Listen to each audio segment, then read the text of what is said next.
You ever hear that phrase, patience is the best revenge? Yeah, I learned that the hard way when my island became a playground for an arrogant WA that thought they could do whatever they wanted. The island. My name's Tom Bennett, retired civil engineer and lifelong fisherman. I bought a small, wooded island in Blue Harbor Lake almost 25 years ago. Back then, it wasn't much, just 8 acres of trees, a rocky shoreline, and the sweetest fishing spot in the state. The deed was clean, surveyed, and recorded. I built a little dock, a cabin, and even got a legal access permit from the county for a small boat launch. That island was my getaway from everything. Until the Clearwater Shores WA showed up. The WA expansion. Around 2015, a real estate developer bought up most of the mainland surrounding the lake. They built a bunch of high-end vacation homes, those cookie-cutter, fake luxury places with rustic, wooden signs and private golf carts. And of course, the developer handed the neighborhood over to an HOA. Their president, a woman named Janice Parker, though most of us called her Queen Karen. She wore her power like a badge, clipboard always in hand, sunglasses always on, barking orders at landscapers and threatening homeowners who left trash cans out an hour late. The HOA's marketing was all about exclusive lakeside living. And apparently, that meant my island, which they started calling Community Lake Property in their glossy brochures. That was my first red flag. The Community Island idea. One weekend, I saw boats from Clearwater Shores circling the island. Then, a few days later, I noticed survey stakes, bright orange markers, hammered into the soil near my dock. When I confronted the men doing the surveying, one of them shrugged. We were told it's for a community cabin project. WA says they own it. I almost laughed. You're standing on private property. I own this island. They looked confused and called their supervisor, who passed the buck up to the WA Property Committee.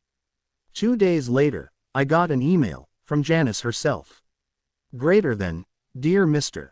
Bennett, we're developing the island adjacent to Clearwater Shores into a community recreation area, complete with rental cabins and docks.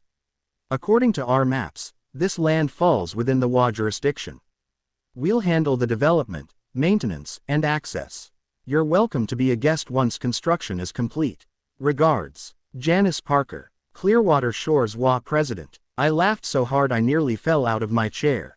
I replied simply, you're mistaken. I own the island. I suggest you confirm with the county land office before you start building.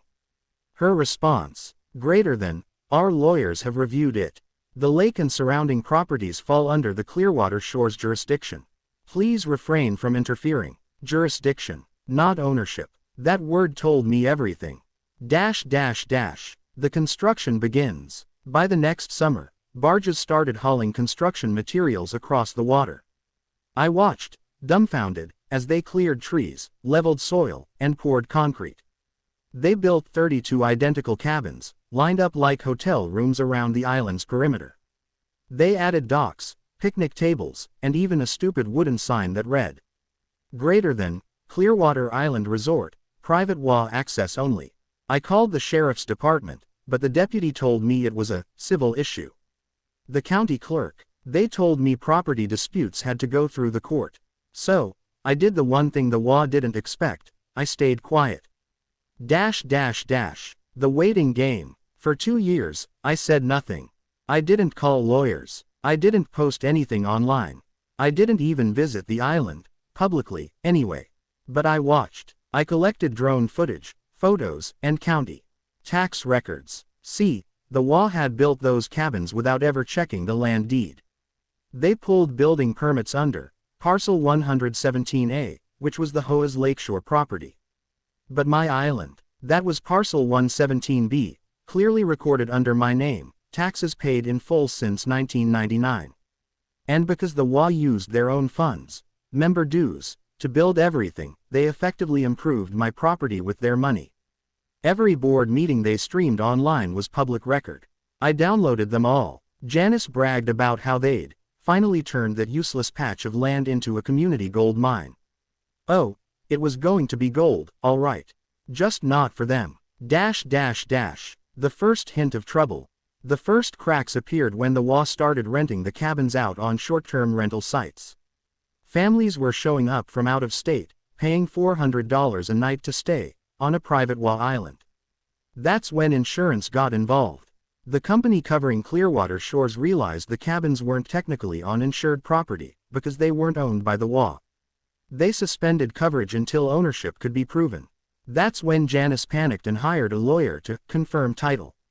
It took them 3 months before they realized the nightmare they'd walked into. The legal strike. When their lawyer finally contacted me, he sounded nervous.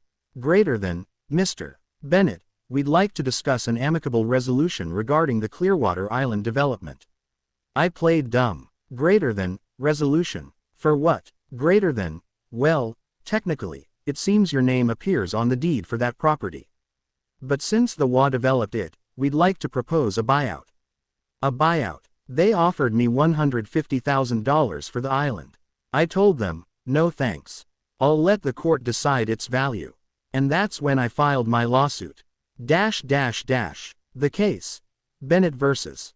Clearwater Shores HOA. My attorney, a sharp old friend named Rick Holloway, nearly jumped with excitement when I showed him the documents. Tom, they built 32 structures on your land without consent. You legally own every single one of them. We filed for trespass, unjust enrichment, property damage, illegal construction without owner consent. In simple terms, they built an entire resort on my property, and I now legally owned it. The HOA's defense. Janice strutted into court like she owned the place. Their lawyer argued that the island was within HOA jurisdiction, part of the lake easement zone. But the judge didn't buy it for a second. He looked straight at the deed, then at Janice. Mrs. Parker, this land has been under Mr. Bennett's name for 25 years. HOA jurisdiction doesn't equal ownership. You built private structures on land that doesn't belong to you. Janice sputtered, but it's community property. The judge leaned back. Not unless your community bought it. Did you buy it, Mrs. Parker? She turned red. The judge's ruling was clear. All improvements made on the plaintiff's property become the legal property of the plaintiff. The HOA and its board are liable for damages and trespassing. The courtroom was silent except for Janice's horrified gasp. Aftermath. My new resort. The HOA was forced to pay $1.2 million in damages, mostly to cover back rent, environmental restoration, and legal fees. They tried to appeal, lost again. By the end of it, I legally owned 32 fully furnished cabins, a dock system, and several boats. I could have sold them, but instead, I turned the entire place into Bennett Island Lodge, an eco-friendly fishing retreat. Funny thing, a bunch of former HOA residents, fed up with Janice's leadership, booked stays there. They told me she'd resigned after being voted out. Apparently, members were furious their dues had been used to build on private property. Janice's downfall. Months later, I got a letter, handwritten, from Janice herself. Mr. Bennett, I hope you're happy. You've ruined me. I only wanted to make the community better. The lawyers say I could lose my house because of the lawsuit. I never meant for it to go this far. I never responded. Because here's the thing. She did mean for it to go that far. She ignored warnings, built on land that wasn't hers, and treated me like an obstacle. Now, she was learning what happens when arrogance meets ownership records. The sweetest ending. Today, Bennett Island Lodge runs year-round. I hire local high school kids in the summer and give free stays to veterans and first responders in the fall. And that wooden sign they left behind. I kept it. It hangs above my office door. Private HOA access only. Only now, I added one more line underneath, burned into the wood with a soldering iron. Property of Tom Bennett. Epilogue. Lessons learned. If there's one thing this taught me, it's that paperwork beats power every time. The HOA thought they could bully their way through property lines because they had money and lawyers. But a single old deed with my name on it was worth more than all their rules and regulations combined. You don't need to shout, fight, or argue when someone oversteps. Sometimes, you just have to wait. Because time exposes arrogance, and the law protects patience. Dash dash dash.